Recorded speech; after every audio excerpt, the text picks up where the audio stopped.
Salut à tous, c'est Lucas de Spin Pro et aujourd'hui je vais vous montrer 6 conseils. Et oui, ça va être beaucoup 6 stratégies simples pour devenir gagnant au poker. Donc vraiment, vous allez avoir de quoi progresser et on va essayer de progresser ensemble. Donc je vais vous donner un maximum de conseils pour devenir gagnant au poker. Donc on est parti, on n'a pas de temps à perdre avec le premier conseil qui est de se value cut. Vraiment, déjà je vais vous dire la définition pour ceux qui débutent. C'est le fait de se faire payer par une main meilleure que la sienne alors qu'on misait pour valeur, pour essayer de value. Donc, je te prends l'exemple, tu essayes de miser avec top pair, ton adversaire te call avec deux paires, bon, bah, tu as essayé de value, pourtant, il avait mieux, et donc tu t'es value cut. En fait, tout simplement, tu as essayé de value, mais tu as été coupé en fait, dans ton action et tu as raté ce que tu voulais faire. Mais pourquoi c'est important de faire ça? Alors, on peut se dire, bah, c'est négatif. Tu te fais payer par mieux, tu perds le coup, tu perds de l'argent, bon, pas top. Donc, évidemment, de base, on est censé éviter ça comme je te l'ai mis. Mais, on remarque que les joueurs récréatifs ont tendance à jamais se value cut. Et c'est une vraie erreur, je vais t'expliquer pourquoi. Parce que si tu te fais call toujours par moins bien, c'est que tu n'es pas suffisamment ambitieux en value. Évidemment, celui qui mise tout le temps quand il a brelan ou full, évidemment, il va quasiment jamais se faire call par mieux, bon, bah, il est assez serein. Par contre, celui qui essaye de value une top pair, celui qui essaye de value une deuxième paire, une troisième paire, une quatrième paire, et ben dans ce cas-là, je ne te dis pas qu'il faut faire tout le temps des overbet river avec une quatrième paire, c'est pas l'idée. Mais si tu essayes de value constamment et toujours trouver la petite blinde en plus que tu peux gratter, de temps en temps, oui, ça va rater, mais la plupart du temps, tu vas prendre un maximum de value. Ça, c'est important. Donc, je t'ai mis un exemple tout en bas. Tu as roi 8. Tu bêtes au flop, tu check à la turn sur 8, 6, 4, 9, évidemment, et l'as river.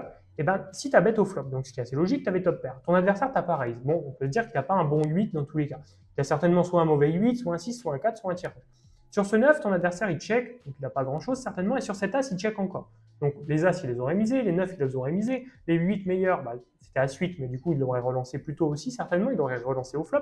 Donc tu es assez serein. Il a soit rien, ton adversaire, soit un 6, soit un 4, soit un 8 pas bon. Donc la plupart du temps, il a ça. Peut-être 1 ou 2% du temps, il a 9 et 2, par exemple, dans ce spot, ou 9 et 5, évidemment, ça pourra arriver une fois de temps en temps. Mais donc, il faut quand même bet petit avec roi 8, parce que tu vas prendre de la value sur des 8, des 6, des 4. Donc ça, c'est super important. Il faut vraiment essayer de chercher cette value-là. Et si par exemple, ouais, il a un as ou s'il a un 9 une fois de temps en temps, bon, c'est pas grave, tu auras perdu une blinde. Tout le reste du temps, on va dire 90% du temps, tu vas gagner une blinde. Et oui, comme on 10% du temps, tu vas perdre une blinde. Mais c'est pas si grave, parce que tu auras tellement pris de value la plupart du temps que ça vaut trop le coup. Et c'est vraiment ça que tu dois essayer de faire, qui est super, super important. Ensuite, c'est savoir s'arrêter. Comme je te l'ai mis dans ma carrière, j'ai eu des centaines de journées difficiles. C'est normal, ça fait partie du jeu, ça fait partie du poker. Il y a de la variance. Il y a des moments où tu vas moins bien, il y a des moments où tu es un peu malade, des moments où tu es fatigué, des moments où tu es déconcentré, des moments où quelqu'un te perturbe, tu vois ton téléphone, une notif pas cool, tu n'es juste pas en bonne condition pour grind.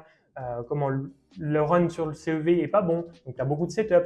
La variance n'est pas bonne, comme je te dis, tu tapes que des fois deux. Il y a toujours un truc qui ne va pas. C'est sûr et certain, il peut toujours avoir un truc qui ne va pas. Et donc, quand tu sens à la seconde où tu es plus 100% dedans mentalement, tu commences à être défocus, c'est là que tu dois vraiment arrêter parce que ça va t'éviter de soit de perdre des dizaines de buy-in, soit de jouer pour rien. Moi, c'est plus ce cas-là. Pour certains, ça va être le tilt et ils vont perdre de l'argent. Moi, ce serait plus sur le long terme, je devenais break-even si vraiment je tiltais.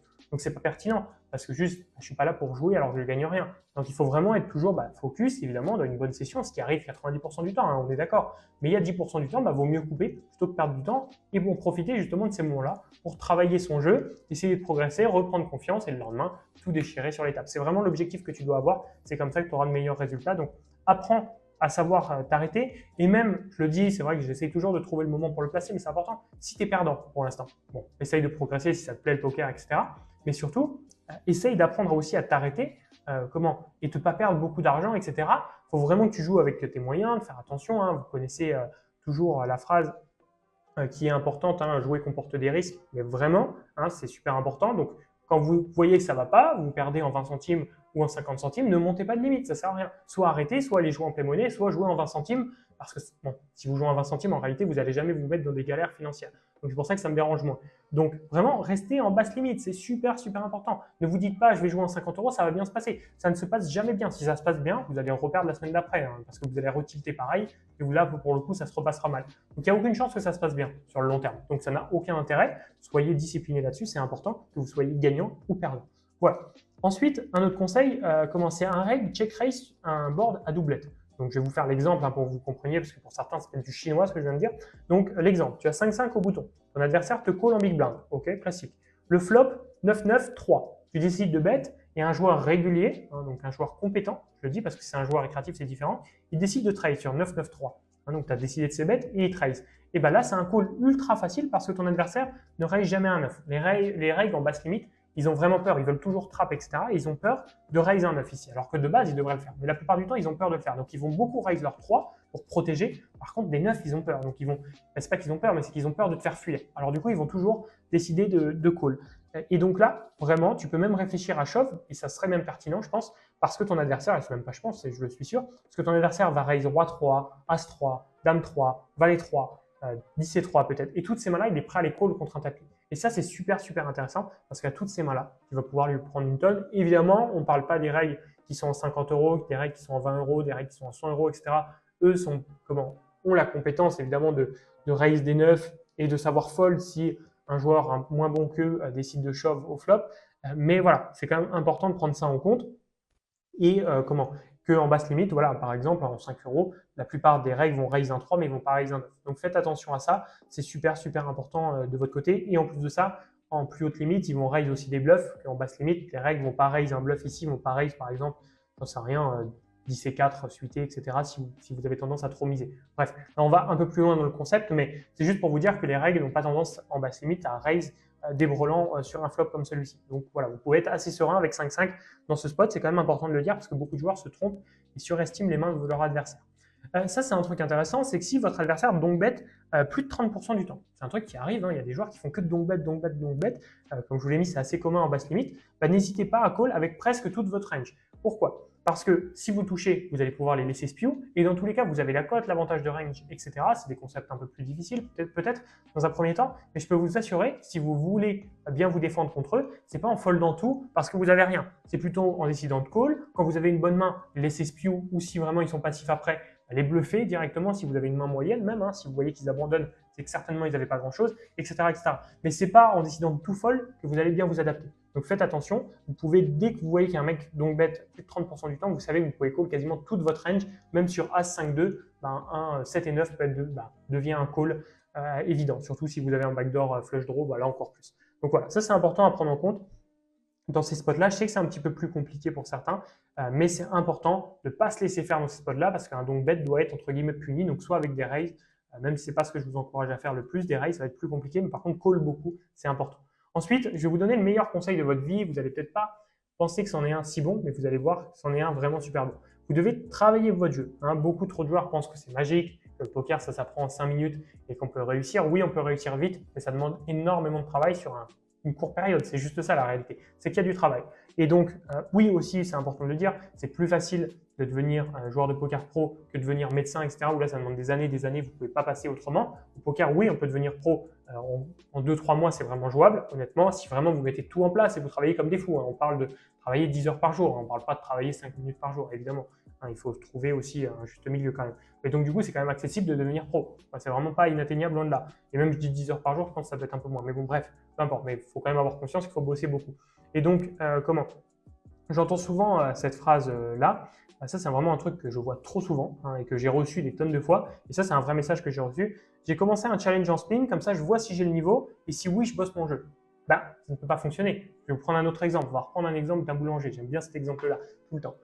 Vous voulez devenir boulanger, vous n'essayez pas de faire une baguette et si vous savez faire une baguette, vous essayez d'apprendre à en faire. Ça fait pas de sens. Parce que si vous savez en faire, première chose, du coup, évidemment, ça ne sert à rien d'apprendre. Si vous ne savez pas en faire, du coup, vous n'allez pas apprendre. Et donc, du coup, c'est complètement contradictoire. Et donc, en spin, c'est tout le temps comme ça. Il y a beaucoup de personnes qui sont comme ça, qui sont là en mode, bon, j'essaye un truc, si ça ne marche pas, et dans ce cas-là, qu'est-ce que je vais faire? Je vais arrêter. Si ça fonctionne, je vais apprendre. Non. Déjà, ça ne fonctionnera pas, première chose. Et si par chance, juste par chance, ça fonctionne, vous n'allez pas progresser, donc vous allez tout perdre. Donc vraiment, c'est le schéma le pire possible. Donc, c'est vraiment important parce qu'en plus, tout le monde se broque quand ils font ça. C'est quand même un truc marrant, c'est que beaucoup de personnes me disent, bon, je te redis, je te redis plus tard, je fais mon challenge, etc. Je lui dis, tiens-moi vraiment au courant, parce que c'est toujours important pour moi. Je veux savoir justement s'ils ont réussi ça, parce que je sais que ça ne fonctionne pas. Même si je préviens, je ne fais pas semblant, je leur dis qu'ils ne vont pas réussir, mais qu'ils peuvent essayer, si vraiment ils y tiennent. Et donc, ils essayent et en réalité, j'ai jamais de retour là-dessus et j'ai déjà demandé des retours. Soit j'ai pas de réponse, soit ça n'a pas fonctionné, évidemment. Mais c'est juste purement évident. Si vous n'avez pas le niveau, vous ne pouvez pas avoir de résultat. C'est juste basique. Donc, parce que beaucoup de personnes aussi pensent que jouer sérieusement égale gagner. C'est vrai que c'est un truc qui est important. En fait, ils pensent que dès qu'ils gagnent, c'est parce qu'ils ont joué sérieusement. Mais non, si vous gagnez, c'est parce que vous avez eu de la chance, pas parce que vous avez décidé de jouer sérieusement que ça s'est bien passé. Mais par contre, au moment où ça va mal se passer, vous allez tilter, et là c'est la fin, vous devez arrêter le poker parce que vous avez dit que si ça ne fonctionne pas et si vous n'êtes pas bon, vous allez arrêter. Donc oui, comme je l'ai mis en bas, hein, je sais que seulement 1% des personnes de cette vidéo écouteront ce conseil et je ne l'aurais pas écouté à l'époque parce que je me serais dit, oh bah non, je préfère avoir un conseil sur les ranges, un conseil sur le flop, etc.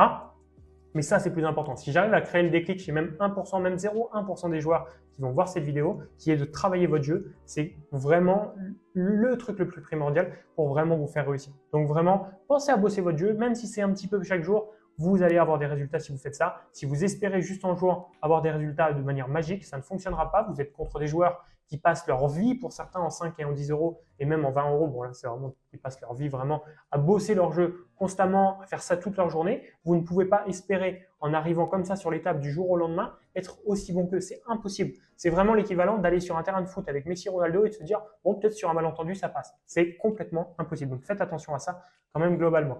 Ensuite, dernier conseil, c'est on s'en fiche de la bankroll. Alors évidemment, il faut modérer ce conseil, c'est juste pour vous faire aussi prendre conscience de quelque chose.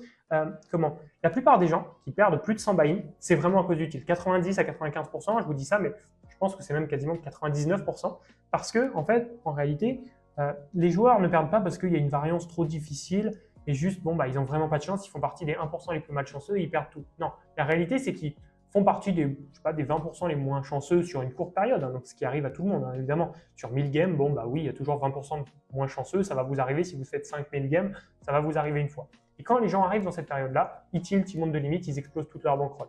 Donc c'est pour ça que la bankroll, c'est pas qu'on s'en fiche, mais entre avoir 70 buy-in et en avoir 400, eh ben, ça ne changera rien parce qu'il n'y a que le tilt la plupart du temps qui va vous faire abandonner. Donc ça, faites attention à ça.